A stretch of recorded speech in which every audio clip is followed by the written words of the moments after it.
religion, conservative Christianity, progressive Christianity. These are but a few terms you will hear in this upcoming conversation. If you would like to hear more, sit back, relax, and engage. This is the JMC Show. We're on in 3, 2, 1. Hi guys, my name is Moses. Chairperson of what? Okay, yeah. Apparently this is important, but anyway, apparently, chairperson of UCT's doesn't. Chairperson of chairpersons. You. Hi Ron, I'm Lucy. Yes. I'm TK name. That's it. No title. And your name is? Malawi's finest. Okay, Give us. Give us, boy. Okay, so today we're going to be looking at love and religion as a lifestyle, right? Okay. And we're taking a particular look at, we're looking at it through the lens of conservative Christianity versus progressive Christianity, right? Now, obviously, there's some outliers. There are some outliers. Maybe what we'll say about progressive Christianity, it's not every progressive Christian that will agree with it. I just wanted to put that disclaimer in case someone's like, no, but we don't believe that. We don't believe that. We're just kind of going off of what we've seen quite a lot. Popular culture. Yes. So, what I would like us to start with is addressing what is religion. Let me set it up. The reason why I'm asking this is because you often hear Christians themselves saying that no, love over religion or relationship over religion. So the reason why I'm asking is that it's not a bit contradictory because isn't Christianity itself a religion? Webster Dictionary, bro. Yeah. Does it not encompass? So it should be you believe in something, but there's a set of beliefs. Yeah. There are norms. There are Yes. laws. It encompasses your lifestyle to a certain degree, but there are beliefs, there are things that you've normalized that you consider this is the way of living or whatsoever. Okay. So it's There's a social construct. I believe so. I believe religion has a social construct view of it. That is why, in itself, you have progressive Christians, you have conservative Christians, because they're all under the same religion, right? But then there is a social construct aspect of it. So That's why there are different types the of definition of- Christianity in that way. the definition of religion is it's a system of belief, practices, and values that connect people to something they consider sacred, divine, or spiritually significant. They consider. Hey. That's a social construct. That's That's a a social social construct. Okay. Yeah. So then my follow-up question would be, does relationship have to be divided from religion? Is it not encompassed in religion? It is. Yeah, Relationship because it's with a God. relationship with the Relationship God that with you're. With Yeah. God, in relation to God now. Yeah. Okay, so from the I definition, don't think, okay, no. yeah, Okay. the definition says connect people to something they consider divine. Yeah. There's a system of beliefs. So the system of Yes. beliefs govern how you. Oh, let me say this. The system of beliefs govern how you actually interact with other people. You understand? What you consider normal in your day-to-day interactions with people, how you value people, the things that you consider morally correct or not morally correct, and also your relationship with what you so ever consider divine. So relationships are in the thing. Also, if you then go from fine. The question is, because now, like, my question is now, what's the difference between, for example, I'm going to use Christianity as an example, Christian religion, Christian culture, and Christian tradition. Silencing happened for half an hour. What did you Culture, religion. Culture, like for saying, Tradition. that's what, if we're saying like these two are embedded with one another, I mean, my question is then like, what's the difference between religion, culture, and tradition? Do you understand? Like, Yeah, because I don't I think think culture like- and tradition are the same thing. I think I get what you're saying. They are closely related to one another, and then there is like the religion in itself. Isn't like religion something that's Objective? Or what do you mean? Okay. Okay. I hear what you're trying to say, Moses. But then the thing is, I kind of agree. Isn't tradition and culture the outworking or manifestation of the religion itself? Like, for they example, facilitate religion. yeah, but they facilitate, it's the rights, it's the things that we actually then do or we actually engage in. You understand? That's tradition, that's culture. Tradition and culture can then change, but the spirit and intent of the religion does not. That's the belief. That's religion itself. Yeah. Okay, very fair. Also, this is more in the religion versus relationship aspect, right? Because I think it's very possible to be religious without having a relationship, That's true. you know? So I'm also trying to look at it the other way around. Do you think you can have a relationship without being religious?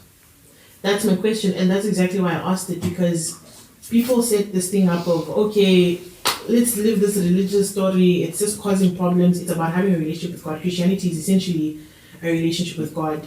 But then from that, doesn't it flow into your external life as well? From that relationship, I think that's what you were trying to get at, like a culture or whatever, doesn't it flow into your actual lifestyle that, okay, I will probably act in this way, do these things, or not do certain things because of that relationship you have. In my head, how it's looking like is I think relationship facilitates religion. Sure.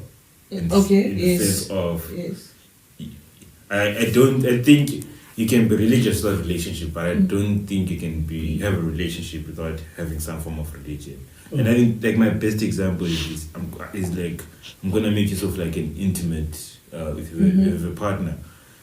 Your expression of love, some of it is it's facilitated by events, right? It's first like certain canon events, like proposing to them or going out on dates with them. And for me, that's what religion looks like. Religion is the practice of the rules of engagements for relationship. Yeah, that's what I would say. So for me, there's no way in which you can maintain a relationship without some form of religious practice. Can I ask a question? Can religion exist without people? No. Religion is for the people. So, because this seems to be like, in a certain degree, this question, secular arguments around removing people from religion. Or it seems it's coming from a point of us trying to create an antidote to possibly extremism in religion that isolates people by their different religions or beliefs. But if we say religion and people, so religion cannot exist without people, then why are we then also trying? If religion and people go together, without people we don't have religion. And we're now creating another antidote because of extremist religion that's separating people based on their religious beliefs and whatsoever. Isn't that in a way also killing the religion itself? The extremism in itself, to say whether there is extreme conservatives or extreme liberals or whatsoever you then call them, they're extreme in their form, and they do an injustice to the religion itself. Therefore, we then seem like, okay, we need to cure this. But in our process of curing this, we're not curing the extremism, but we're actually diverting ourselves away from the religion itself. Exactly. Oh, let me say a quick point. Wow. As soon as you believe in something, you're going to create a community around you. You can never believe in something and not create a community. When Paul says, do not neglect the gathering of brethren, we also need that social aspect, that social interaction with actually people. You understand? And so when we then go to a point where we would say you can believe in something and you can exist alone believing in that thing, I don't see how that is quite possible. Because that social aspect, as a human being, you need it. It doesn't matter how much faith you have. When you are outside of people, you need that thing. You are going to die internally. I have an argument to also say that the reason why extremist culture also exists, it exists because people don't engage with other people. It's the isolation from people that creates extremist culture. Okay, it's thinking religious practice comes from isolation. Exactly. You understand? Yeah. And so these arguments and these things that we're speaking about, they are coming from extremist culture in a way. What we should be engaging or trying to solve is the extremist culture in itself. And rather than people pinpointing that it's extremist culture that's actually the problem, they're pinpointing religion itself as being a problem. You know, I've heard of an analogy where, like, what TK is saying is you're basically throwing the baby with the water. Exactly. Like when you'd wash babies back in the days, or like you have bathtubs now, you'd have like this dish thing. So like you'd wash them there, and then you're supposed to only throw the dirty water away. You can't just throw the baby with the water now, and that's what is kind of happening, because we see this like extreme religion, and we're like, religion in itself is a problem. There's to store everything away when we're supposed to find like a healthy middle ground in between. Can I also say? Oh, so you want to say something? I think I was going to add. So now my issue with the whole religion thing is, right, there's why I think that right now it's more of a social construct than what it actually is. It ties back to what you were saying, right? Ideally, religion should be facilitated by relationship, right? Okay. In the sense of religion, the practices, the cultures of religion itself should be facilitated by our relationship with God, right? But now you see religion has become so much tradition and culture that the core of what should facilitate religion is no longer alive. Okay. Okay. I'm gonna. Okay. It's your job to bring me back, man. I'm gonna say something. So we have I don't know where it's from, but it's a general saying that we have to say function follows form, right? Yeah. To say when you're designing something, architecture. When you design something, you design it according to its functionality. So how it looks, so how we have affordances, it should tell us how it should work. If we are pushing the button, it should look pressable. It shouldn't look like you. You understand? And it goes to what Paul then speaks about, to say they have the form of godliness, but they deny the power thereof. Then it's the thing of, we do not follow the form of the thing itself, but the form of the thing is informed by the spirit and intent. So how we facilitate or how things should actually happen, they happen based on what the spirit and the intent of the thing actually is, rather than us putting the form as the holy grail of the intent of the thing. We think, most people who are considered religious are people who glorify, or let me stretch here and say, over-glorify the de facto tradition or the structure, and you say that's what actually having faith and believing is. What you're saying is that, like, when it comes to the spaces of religion, the people that are considered religious are people that seem to be very mechanically obedient. Yes. To certain Yes. practices, to certain movements of ways. Whereas anyone who seems to deviate from that, even if the intent and the spirit is of the same character as the other person, they will be considered not non-religious per se, but less religious. The plague of spiritual is the most religious man, according to that. Okay.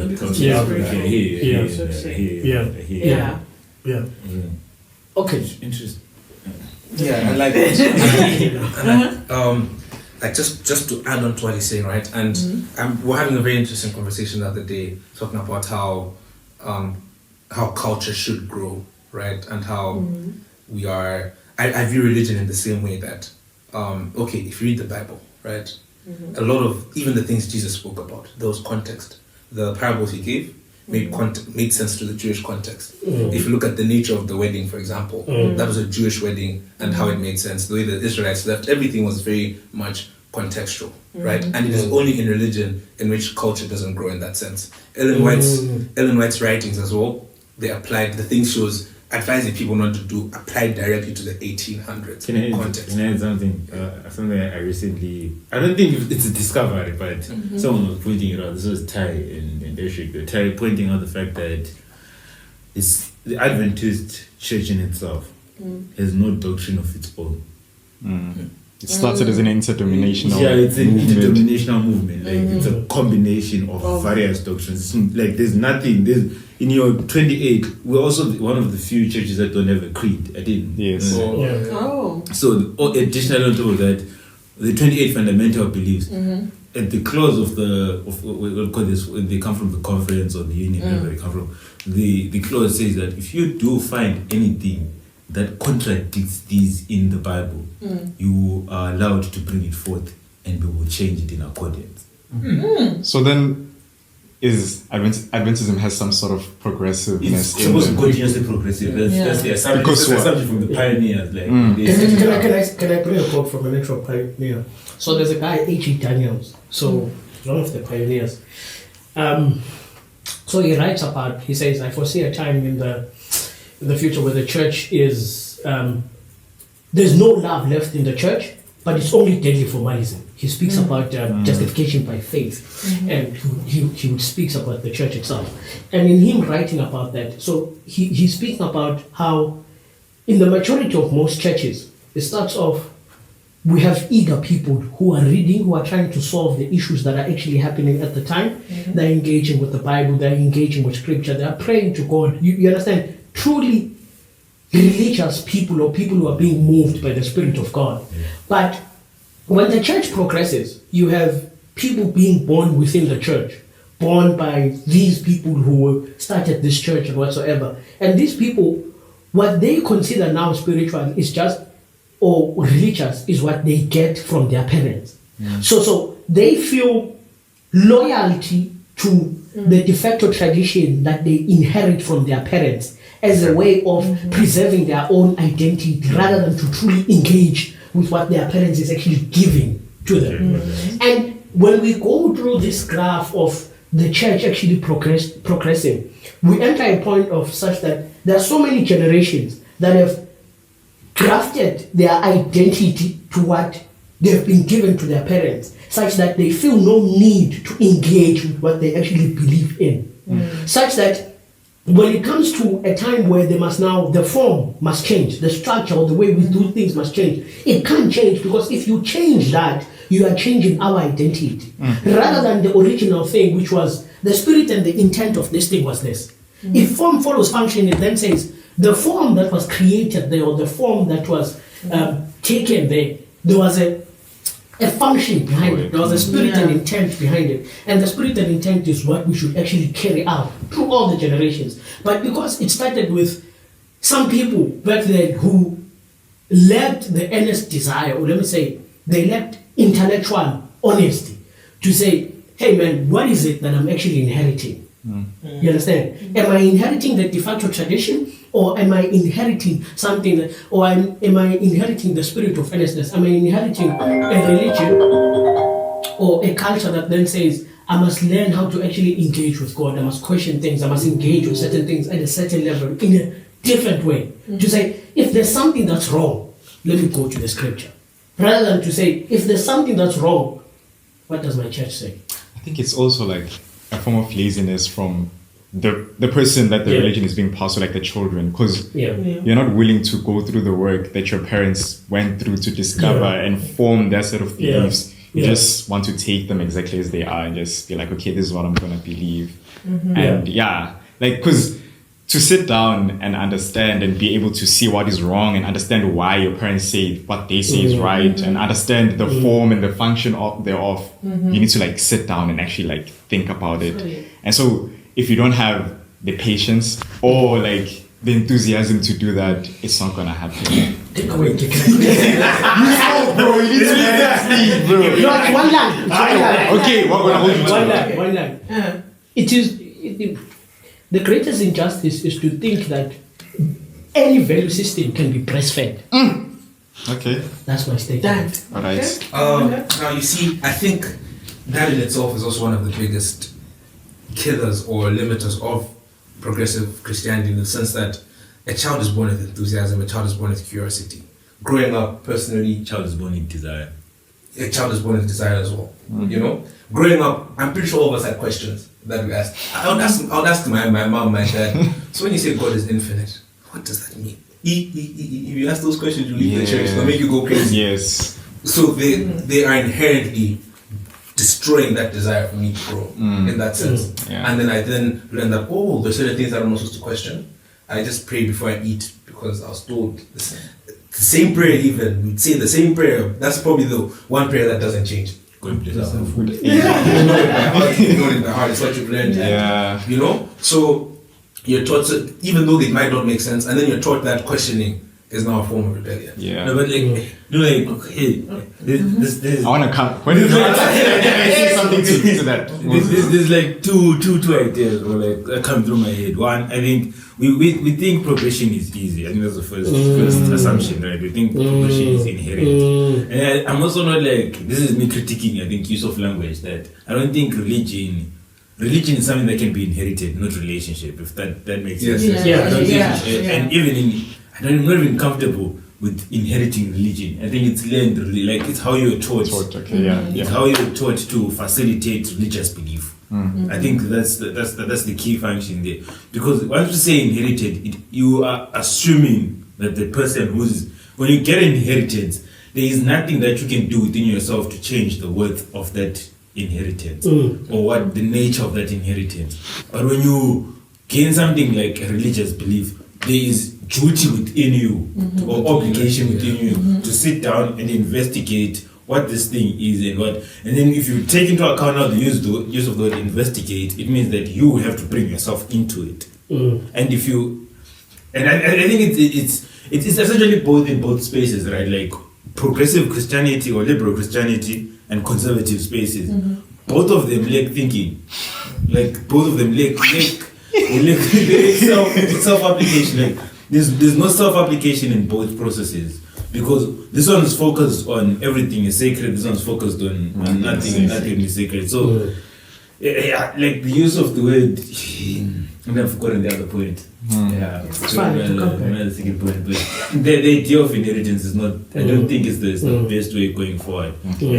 And I think as a result, we need to then also, as children, which is in an African space difficult to do, but to hold our parents accountable for what they do not refuse to investigate. Like it's a refusal to investigate, because the thing about progressing, right, is that it's like, I think what Tika was trying to explain initially, the idea of a graph.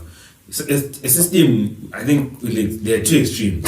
You can be highly liberal, highly conservative. There's the middle. Yes. Clearly, the healthy thing is at the middle. It's at the middle. Yeah. And the problem you have now is that once you're in the middle, it's easier for you to tilt. So you have to continuously be aware to maintain the middle. It's like if think about this, like people who grow up liberal end up being the elders who are conservative.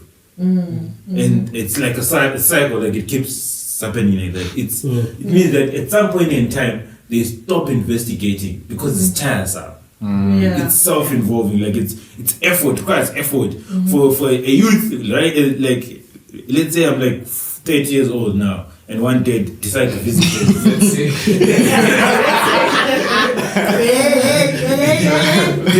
I'm 40 years old. And then you decide to visit. I decide to visit this dozen, and then I see the way they are running at that time. It takes deliberate effort for me to say, that's not how I grew up seeing it, but I'm going to take time to investigate the spirit behind how they are doing it, and then investigate how I was taught to do it, and then reconcile the two. It's easier for me just to say, that's not allowed, that shouldn't happen, and that shouldn't work, and feel good about it. Okay, I have a question. Okay, but Melissa, yeah. So like you had spoken of the thing that like, especially in like African children, as you're growing up and you start questioning and your parents are gonna be like, you're rebelling now, like you're trying to move away from the church, this is heresy that you're speaking about. I think the Bible kind of gives us a solution for that. Like in Genesis, it tells you that that is why a man is supposed to leave the mother and the father. And that's why you're supposed to sit down and be like, you need to detail from your parents. Like, because for them, they've done, okay, let's say these parents actually did the work of actually trying to understand what they believe in, and they formed their belief system. And they've gotten to the place where they think, for them, it's sufficient. And now the time has changed, and for you, it's not sufficient. It might be hard for them to understand why it should change now. But for you, you don't need to. You don't need to change them. They've kind of lived. You just need for your time now to be able to form your set of belief systems. Can I try and add something to his thing? Because it's easy for it to be misinterpreted into something else. Yeah. Like, for example, let me say, we're not saying be disrespectful. Yeah. Yeah. We are not saying be disrespectful. Also, you must understand that as much as this thing that we are speaking about actually doing the investigation, actually yourself, it's a thing of in this time, it's going to be hard for you to be ignorant. You understand? If you are going to be a religious person and you try to be ignorant, or you don't actually engage or investigate your own faith and engage what's happening with actually in the world, what you then become, you become a person that's incapable to live in society with other people. You understand? You become a terrorist to the rest of society because you refuse to engage with what's happening in the world and investigate your own religion and your own belief system. And also another thing, give also your parents grace, man. You understand? They did best with what they had. Yeah. That's give grace to them. As much as you think you are progressive and you think better than them now. You think. You think. You understand? What's going to happen is your kids might be in the same position as you. Be like, you didn't investigate this properly. Yeah. You understand? It's just a thing of be honest with yourself and where you stand. I'll jump in after No, you can ask your question. Okay. It's just that, while you were talking, I just feel like a lot of the times there's this bias that it's the elders who are not investigating, But in my experience, a lot of the times the youth are also not investigating. Should I? Should They start something up.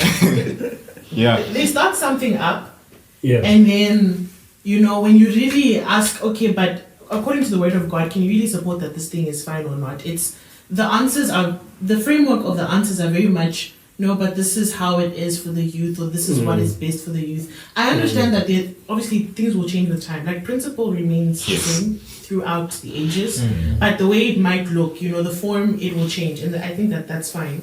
But I think we have cases of youth who are trying to change. Sometimes, in some cases, they're trying to change even the principle. And they're the ones who are not investigating why our parents did certain things that they did, or in the way they did. You get what I mean? Yeah, true. That's very true. Yeah, and I think this is maybe partially where now we get the camps of conservative Christianity and progressive Christianity coming out. Yeah. And so with that, I want to ask, Moses, once upon a time you said that conservative Christianity pushes for fear of God and undermines the human experience. When was it said Moses? So now, Enlighten us. So with that being said, so like I mentioned, we have the camp of conservative Christianity, we have the camp of progressive Christianity, right? The conservative lens can be described as one that emphasizes on self-sacrifice, covenant, and moral absolutes, while the progressive lens emphasizes on lived experience, liberation, evolving understanding. Now, some might argue that conservative Christianity is the lesser evil of the two, right? No. no, some might. It's not you. No, it's not you. It's some. Okay. No, continue. Yeah. We'll argue later why it's not lesser. It's not the lesser of the evils or whatsoever. That's what I wanted to discuss now. At least both are evil, eh? Who wants to go first? I think the one that was attacked with the status. Yes. Yeah, because when you said what it is you said. When you said what you said. I think like when I was typing that out, it was because I was in the real life experience. Okay. I think it's a realization of, I would say two major things. When I say fear of God, it's that the obedience that comes from the idea, the obedience that comes from conservative belief is all on fear. It has nothing to do with the love of God. So that's why conservative Christianity for me looks like language, suits. It's got a certain way in which it moves. It's got a certain way in which it talks. That has zero mental, like there is no, you can engage with conservative Christianity without using your brain. There's an embodiment thereof. Yeah, like do you understand what I'm saying? And half the time we are pushing people, it's pushing people to convert because they fear God. Because they are scared of God. Literally, when I'm saying fear, I mean like not the fear written in the Bible. Like, they are actually scared of God. They have no idea about who God is, but all they know, like yesterday I met a guy who was saying, do you know that during the judgment day when Jesus comes back comes to take us home, he's going to come with fire and brimstone. And my question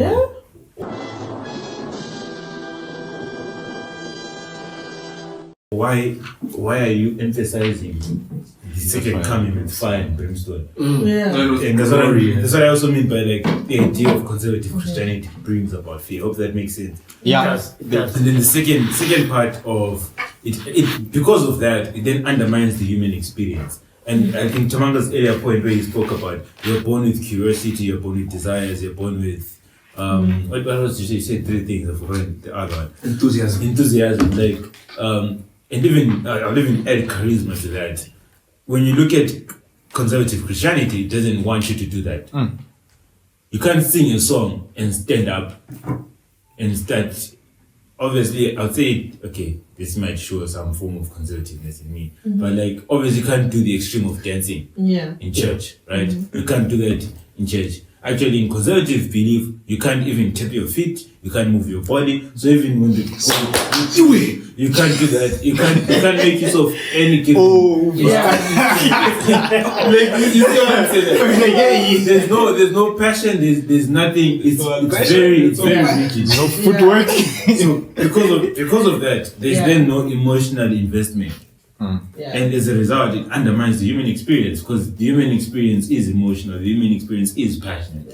So if those things are not being engaged with within your religious space, it forces me to ask you, what is your religion prompting? It's prompting the fear of God and it's undermining your human experience. If you come with a struggle, the first thing we're going to tell you, I'm not saying prayer doesn't work. The first thing we're going to tell you is to pray about it. Before we even help, if we even end up assisting, if we end up, and even the forms of evangelism that conservative Christianity comes up with, have nothing to do with what currently people are facing at that moment in time. So I always because probably people we met at university campus, you have an experience of people will say, let's go visit the hospital, but you're leaving kids on campus that actually need whatever funds we're pushing towards the hospital. So I think it's just an emphasis on realizing that you're then undermining the university experience or the child's the human experience of being in university. And you're saying, the only ones that need help are those in hospitals, the only ones that need help are those who are outside the university, not anyone within it. Can I say something?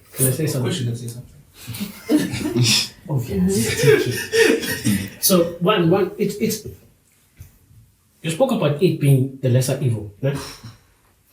So some say it's not the lesser evil. Some say it's not. Also, you find that, like on his last point, you said we abandon the kids on campus to go to hospitals.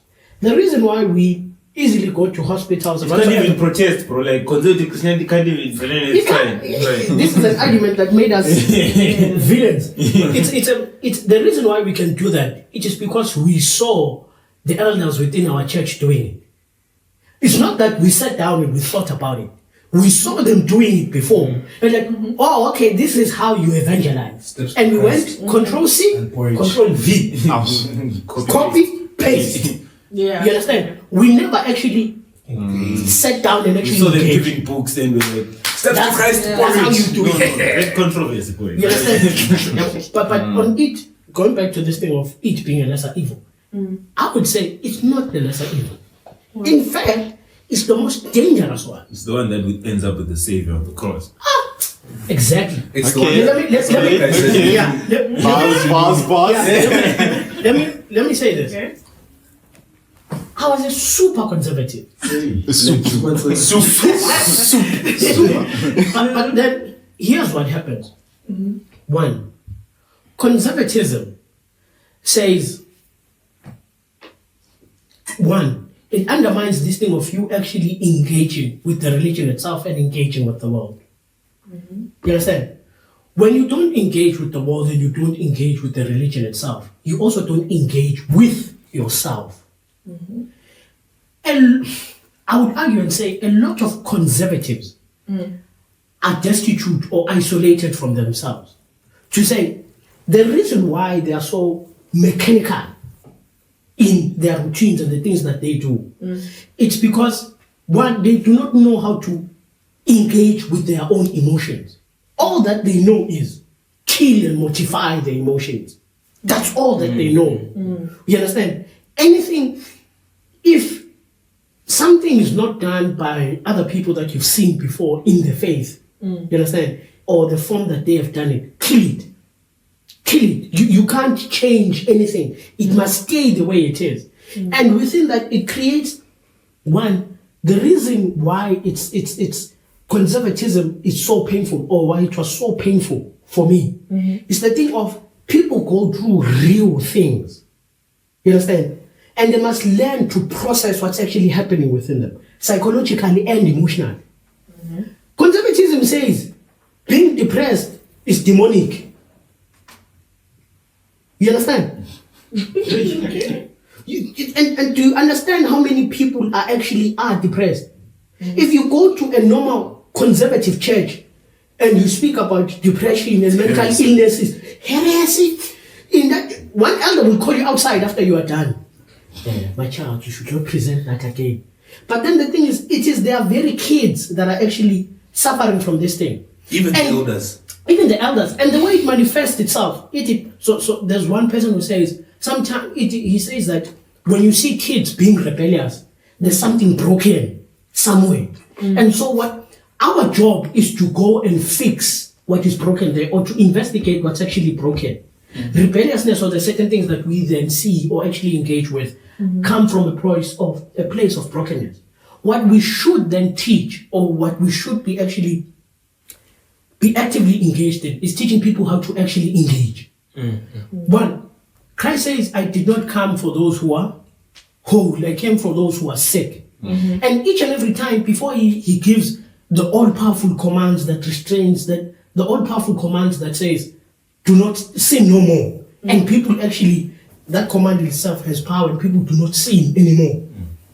He heals them first. So he goes directly to the root cause, fixes the root cause.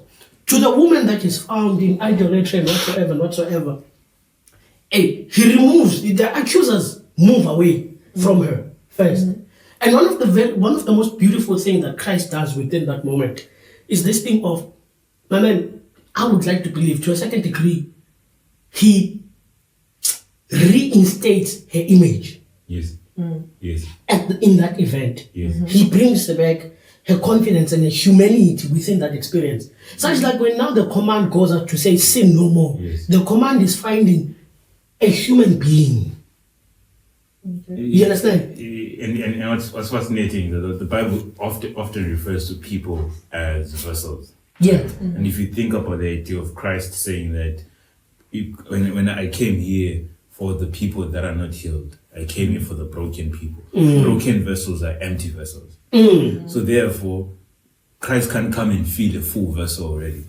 So you need to be you need to realize your brokenness in order for him to be able to fill you and use you. And it makes that's the first thing he says on the Sermon on the Mountain. Yeah. Blessed are the poor in spirit. So you need, there has to be realization of your poverty. Now, unfortunately, in the case of liberal behavior, in the case of conservative behavior, both think they're not poor. Both think they're the epitome of their Christian, of the Christian journey. They both they both think like we've made it, and it's time for us to detect how the rest of the people should move.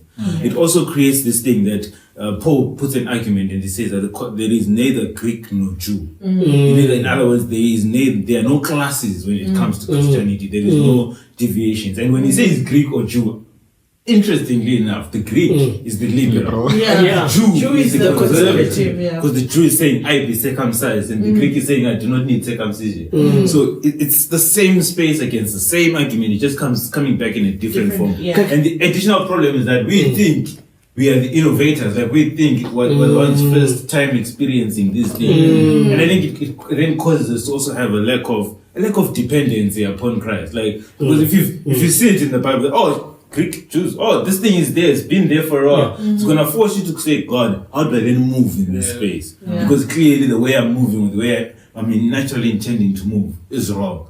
And that's why for me I say like there's both of them are equally evil. Both are equally evil. Yes, one is poor.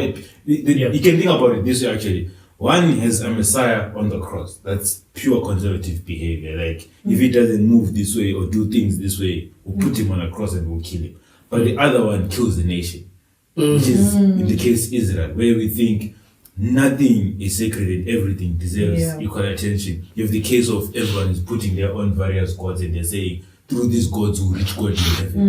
And then eventually you have Israel being torn apart as a nation because of that. So either way, both of them are a murder unto the self, unto the institution, and unto religion itself. Can I say this? Another form that this thing is expressed, the letters to the churches. I don't know whether it's Ephesus or whatsoever. The first one it says, of this other church, it says, you have lost your first love, which is the liberal. The other one, Laodicea, you do not see how poor you are. You understand? It's an argument that has always been happening. You understand? And the thing is, as you say, there is no safety in either. It's important that you learn to engage. When you learn to engage, you allow yourself to be able to exist in society. A reason why other people do not want to leave conservatism is because they fear what they would be if they leave conservatism. Yes. You understand? You stay conservatives because you fear the sins that are standing there at your door. Like, if you live there, I am waiting for you. I am waiting for you. You never addressed me. And that also then shows how you do not actually depend on God. Yes. Because you are saying, as long as I stay, I stay here, those things will not reach me. But they will find you in another way here. But here, it will find itself in you putting or glorifying the form. And in you glorifying the form, you find it okay to assassinate people in church. Can I ask a question? Do you then think that is this the reason why people overextend punishment in the church? Elaborate. Yes, in the sense of censure and what was it? Disfellowship and censure. It's disfellowship and censure. And you think that's the reason why people then overextend disciplinary issues? Like, instead of, like how Paul says, if someone needs to talk to them, like, even after they is continually engage them, especially if you're disciplining them and they're not resisting. Like, once you get disciplined, we ain't talking to you the next time we see you in church. Going, this brother, hey, this brother, yo. But instead of that approach, do you then think that's the reason why we currently have the approach we have, where when someone gets not disfellowshipped, but any form of discipline, we excommunicate them from our space? So my first question is, why, for number one, and I understand this thing, I don't like how we term it punishment. It can never be our place to punish people. It's not us. You understand? And also the thing is, when we use that term and that word, it also then exposes who we are. Because or the thing what we're trying to do, we're trying to inflict pain on the person. That's what we're trying to do. And actually, we end up actually inflicting pain. That's why I say we become terrorists. How many people leave the church based on what we are actually then doing there? You understand? Trying to punish people, is trying to discipline them. No? How many people actually want to discipline and punish?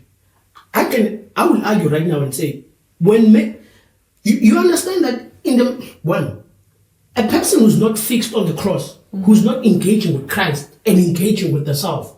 The reason why we emphasize engagement, as you engage with Christ, Christ then exposes your faults. And as you see your faults, you then engage, why do I actually have this fault?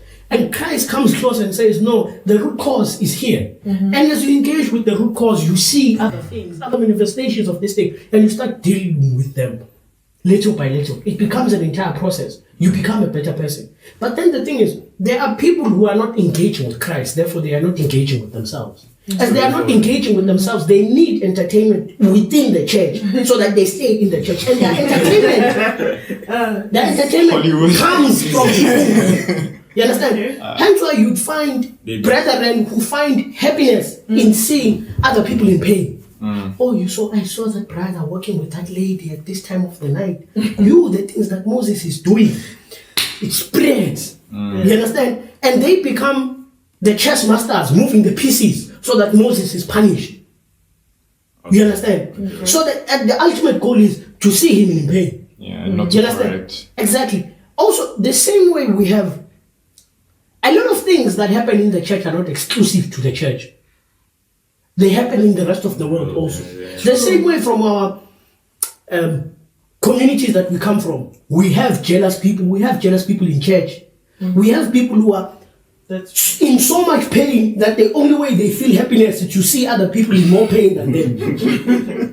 It happens in the church. We understand? Sure. And rather than engaging with their pain, they extend it. Misery loves. I thought you were going on the lines of because they lack. Because also it seems like once you lack the engagement, right, you don't have you can't afford someone grace. Yes. Yeah, that's which true. is like That's true. I think the difference between discipline and punishment Yeah. is that I think to punish is to have some form of even if you come back on this, I'm still gonna give it to you. But to discipline someone is to say when you see steps of progress, you're less tight, like you hold it less tightly, like you're letting them breathe with more. Yes. The more they progress and grow. So here's my idea on the thing. Yes, I to had one line. I had a question. Okay. It's the thing of yes, they extend the punishment. And Half a line? they extend the punishment. Yeah. And the reason why they extend the punishment, it is because they cannot truly engage. If you understand that from your perspective, it took you a very long time to live this sin. When a person does something wrong, it means that there's something that's flawed, whether in their thinking or the way they engage with the world some way. So it means that there's going to be a process in terms of them living that thing or seeing that it's actually wrong. Do you think you, with just simple disfellowship, you will make them change their mind? So That's simple. Hence why Paul then says, yes, we then say what you're doing is wrong, you're representing the church wrongly. But even after that, I continue engaging with Moses. Moses is still my friend. Yeah. It does not cut ties of our relationship. So in the exam when So- they say put one line, this is I will, this is the header for all of my lectures. The guy that writes a lot, that's me. I get a question. So let me try to remember and structure properly. So my ask was, so now where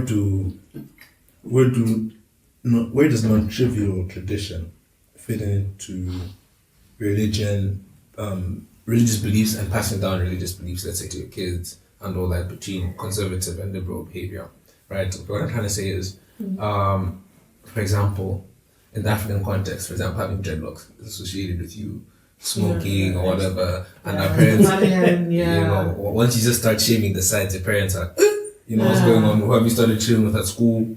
But within the same time, obviously, for example, in the Western culture, you go to your UK, your Americas, black kids there, most of them do have dreadlocks and all that kind of stuff, right?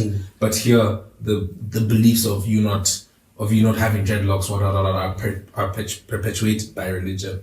So, but there, it's different in that context. So, where does religion fit into non-trivial aspects of culture? What do you mean trivial? No, But it's you're like losing me in that word. Yeah, what is The it? things Simplify that it. the things that can't be moved. They're like canon practices. Like things that just things like that in general, which you could argue don't matter to some extent. don't necessarily have a lot to do with your salvation in that particular context, but more about the tradition and practice of them. Okay. Any takers? Go ahead. In 1 minute. I think it starts off with C.S. Lewis on Preface to Paradise Lost. He makes, I think it's a brilliant example. He talks about, and funny enough, he's talking about dressing, and he's talking about the fact that in our generation we don't see as many dinners as we saw in the times past, because we grew up in a generation where our fathers wore dinners, and when they went to dinners they wore suits, they wore ties, and then they moved into those dinners. Then we grew up and we formulated our own culture where we looked at the same thing. So to my father, a suit means something different than what a suit means to me. You understand? Because for him, every prestigious. If you go to the bank, I think it's my grandmother. I had a grandfather who every time he went to the bank, this man would wear a suit. He's got in his head, like if you say bank, post office, like certain, basically if you're going to government offices or going to official, he's gonna wear a suit, and he says it's a way of respect because of the dressing and all that. So there's no way I'm going to expect that someone said that nigga. There's no way I'm going to expect him to rock up in church in not wearing a suit. Because to him that's what it is. So he's just making this point that when it comes to dinners, that's what they meant then. So if they invited Temanga to dinner and you don't come rocking up with a suit, to them it's offensive. Yeah. Right? And I think it's important to put things like that into the context, right? In terms of, I'm talking about the case of a worship service, for example. And we're talking about the idea of, in this case, like non-trivial things, right? Like dressing and your locks and your shoes, all those type of things. When I look at it, I think there are positions or they're not positions. There are roles in service that require you to dress a type of way, definitely. But there is no standard for attendance in service. That's how I perceive it. And I think the putting forth of a standard for one to attend service is a lack of grace. If what I'm saying, like making like if obviously I think a more consistent churchgoer will have some form of dress code. But I think anyone, no matter how they've dressed, should be able to come into a space of worship and engage with worship as long they're not partaking in any roles. And by roles I mean like in front of the people or in decontry, those type of things. Like I think those things, or you're preaching, for example. But anyway, like that's how I would perceive it. That it's okay, like to rock up in church with your turkeys and it's okay for you to rock up in locks the first day or second day, but also putting into context the culture that you grew up with. So I can't ignore what locks mean in an African space, because I don't live in the western side of the world. But if I live in the western side of the world, like what does that Paul say, that there are certain things I have to do for the weaker brethren. So even in some of those dynamics, I need to put into context. What is simply saying, Paul, is that put into context your community. Some things should not stand as a barrier before. And I'll give a good example of myself. I what do you call this? What do you call this? I comb my hair like quite regularly. But every time I've preached, I think this year I've preached. I've preached only once with my hair cut, and that was beginning of the year. After that, I had a conviction of something on the sort of, every time I preach, I'm not gonna comb my hair. I'm gonna do this how I'm doing it right now, and then just go on with my life. And part of the reason of that was because I realized that there are certain people that if I stand up with my hair curled, they're switched off. And things like that are written in the Gospels, and Paul writes and says, if it is a barrier for belief for another brethren, and it doesn't kill you. Exactly. Can I then say this? Exactly what you're saying. That's what you see.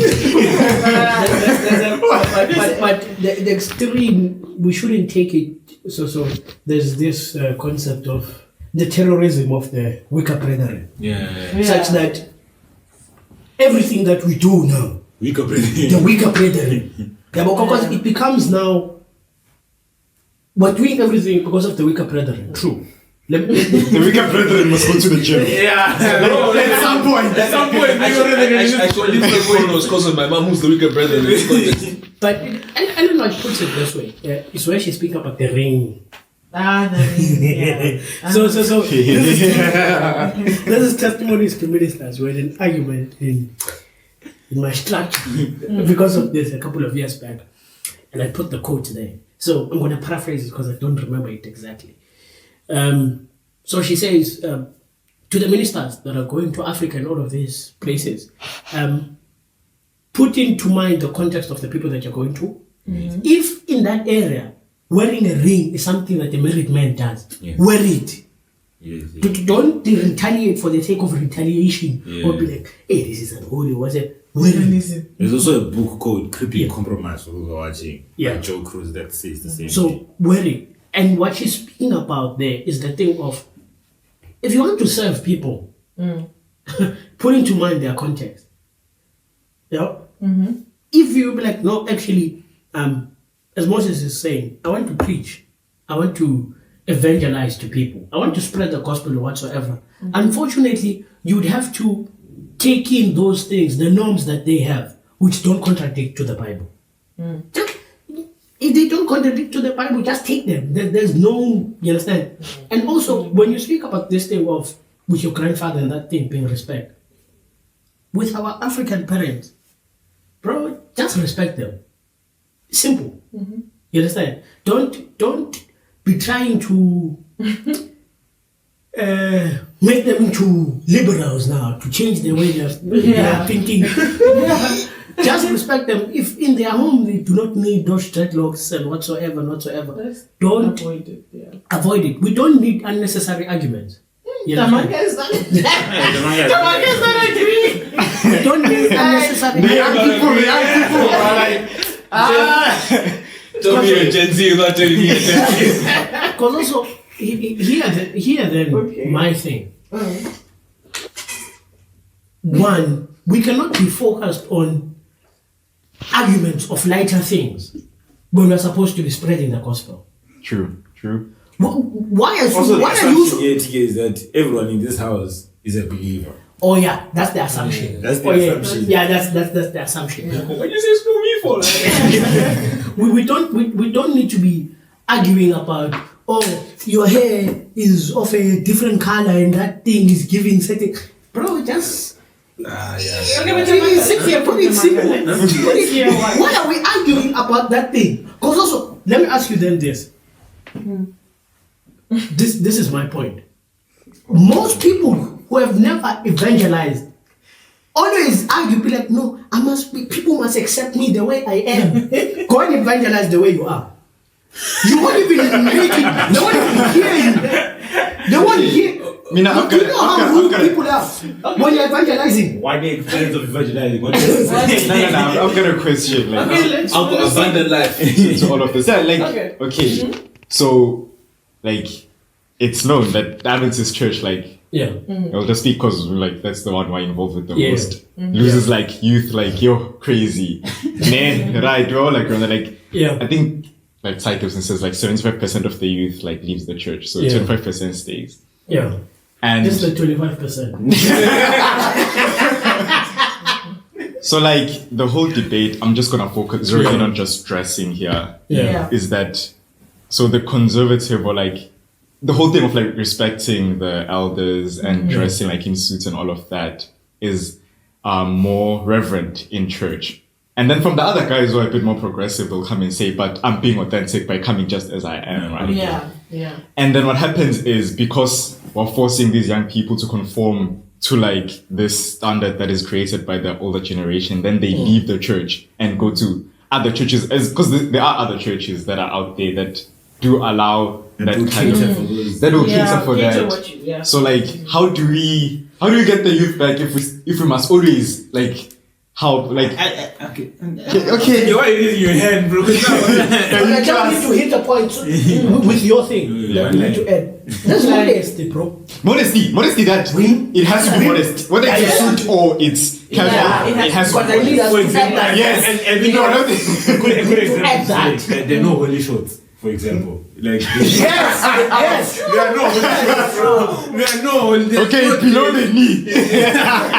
But anyways, like it has to be modest. Yeah, it has to be you modest, can get into yeah. a church as a guy. I'm talking about guys Sure. because we are females, but I'm telling you, The suit, shorts, bro. no, like they can't. Because like they know also holy guys, shorts. like you can wear a suit that like okay, let me not say with suit. Like there's the woman like in like my church or like like they'll have these hats, bro. Like Or they when they enter, you can see that's not like we know we are there, like and that's not how it's supposed to be, right? So it's like very performative also there. So like, how do we? And even there has to be an acceptance to some extent by other churches. Look, if they want to have a great number of youth, that the youth either dress a certain type of way, and we need to accept it. And but in accepting it, obviously have laws of modesty Yes. around it, right? Yeah, because For example, the Adventist church doesn't allow like chains, so there's no way now you're coming through and you've got like chains and all that happening. Okay, fair and fine. Remove the chains, but come with the exact same outfit and we'll allow you to sit down. If you're dropping your pens, they'll usually ask you to Lift them up or help you with the belt. So- If you're scared, he's trying to give you a blanket. But Yeah. like, Yeah. I think there has to be a context for me that says we are actually talking with each other Yeah. about it. Yeah. We are actually Yeah. engaging with each other about it. For example, we've clearly established that you don't have to wear a suit. And the other thing that can be done, I think that can be done in someone celebrating. And the other thing that can be done, I think, is actually instituting youth churches on their own that come with either I wouldn't say very modern pastors to some extent, modern pastors with modern elders as Yes. well. People who are not a bit old, but also still quite young and who can understand when Bridging the gap. are coming. They're bridging the gap in between and even allow those people, if that can't happen, if you can't create a separate either service for them, can't create a separate space for them, then make sure those people play parts in the leadership of the church, because then allows everyone else to feel included within that space without hurting anyone's feelings and emotions and how they feel about their dressing. The ghost is it. In closing, But no. okay, The ghost is it. Yeah, I guess this would be the ghost man boy. okay. Yeah. And in closing Closing. question, Yes. what would then be the ideal modern youthful look? You know, Yeah. what are the do's, what are the don'ts for the viewers? You know, like what would be appropriate, church Yeah. appropriate? If we're removing the suits, like what? Not shorts, definitely. Not yeah. shorts. Yeah. Not shorts. Okay. Not shorts. For guys and for ladies. For ladies. We will not speak for ladies, we speak for guys. Johnny Bang is speak for the girls. Thank you. Sure. Okay, for guys, no shorts. Okay. Like it must be modest. Yeah. Like No shorts, no flip flops. no. Like, I can even say no team jerseys. Like, Okay. man, you Man City check, bro. Like, Yeah, like, try something a bit Goose men disagree. I'm gonna come like he is to church on Sunday. You can, minus yes. the Or camera. sign up the You guys want a 360? Yeah. You guys want a 360? Away! Okay. Give us Gen Z. No, but I got a question for you. Opportunity to also look for more like Jesus merch, but anyway. Wait, woman. We're not gonna just push them to the side, guys. Hey. Let's leave it. No, for women as well. Your mother gives you a phone call. Moses, I've seen these pictures of you, these curly things you're doing. The hair is too long. My son. Cut it. What's happening? I'm not cutting it. In a respectful way. Obviously, Mother. I'm going to first investigate why she's And then she told me it's because that's the way it's been. And I was watching a sermon and my ears just you know. And in this case, she's the weaker brother. But the thing is, I Go to the gym, bro. I think to the gym. You know, like I think in that case I would explain to her that I hear what you're saying, but I'm not I going hear to you. change how I do things just because your excuse is that's the way it's been done. The way I'm moving publicly, there's nothing wrong with how I'm moving, and I do not think there's a reason therefore I should change. And if I'm going to preach to an old congregation, I'm not gonna cut my hair. I might just make it formal. But they I'm bump that. not gonna cut it in no way. We get it. TK love arguing. Anyway, guys, subscribe, follow, In conclusion, and all those stuff. put your comments in the chat. Yeah.